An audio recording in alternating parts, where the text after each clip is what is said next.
ایک باغ میں ڈھیر ساری چیونٹیوں کا گھر تھا۔ وہ مل جل کر رہتی تھیں اور ہر کام میں ایک دوسرے کی مدد کرتی تھیں۔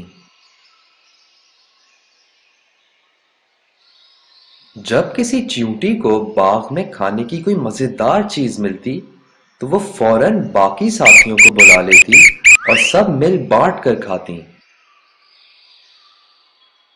ایک دن کہیں سے ایک ٹڈا اچھلتا کودتا اس باغ میں آ گیا۔ ٹڈے کو گانا گانے کا بہت شوق تھا۔ وہ پتوں کے سائے میں بیٹھ گیا اور گانا گانے لگا۔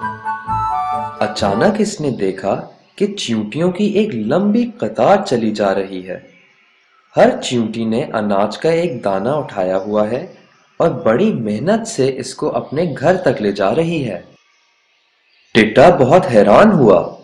اس نے چیونٹیوں سے پوچھا، بہنوں، تم اتنی سخت گرمی میں یہ محنت مشقت کیوں کر رہی ہو؟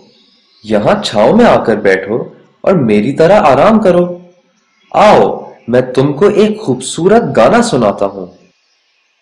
چیونٹیوں نے ٹڈے کو سمجھایا، بھائی ٹڈے، سردی کے موسم میں کھانا ڈھونڈنا مشکل ہو جاتا ہے، اسی لیے ہم سردیوں کے لیے کھانا پہلے سے جمع کر لیتے ہیں۔ ٹڈے نے جواب دیا، میں تو اتنی تیز دھوپ میں کام نہیں کر سکتا، میں بس آرام کروں گا۔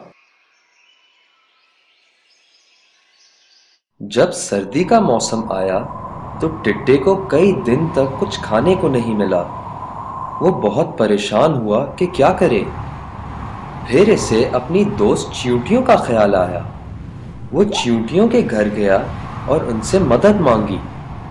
چیونٹیوں کے پاس بہت سارا اناج تھا جو انہوں نے گرمیوں میں جمع کیا تھا۔ انہوں نے ٹڈے کو اپنے ساتھ بٹھایا اور کھانا کھلایا۔ ٹڈے نے چیونٹیوں کا بہت شکریہ ادا کیا اور کہا، تم سب واقعی بہت سمجھدار ہو۔ گرمیوں کے موسم میں محنت کر لی اور اب آرام کر رہی ہو۔ میں نے پورا وقت آرام میں ضائع کر دیا اور اب پچھتا رہا ہوں۔ بچوں، اس کہانی سے یہ سبق حاصل ہوا کہ وقت ضائع نہیں کرنا چاہیے اور محنت کبھی رائیگاں نہیں جاتی۔